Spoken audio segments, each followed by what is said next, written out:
In today's tutorial, I'm going to show you guys how to enable or switch to dark mode on your ASUS laptop, tablet, or desktop device. So this should hopefully be a pretty straightforward process here, guys. And without further ado, let's go ahead and jump straight into it.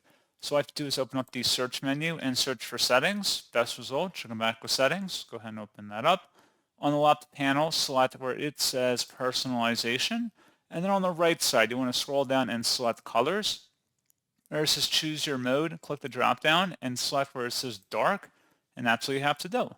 So pretty straightforward process on that, guys, and as always, thank you for watching. I do hope that I was able to help you out, and I do look forward to catching you all in the next tutorial. Goodbye.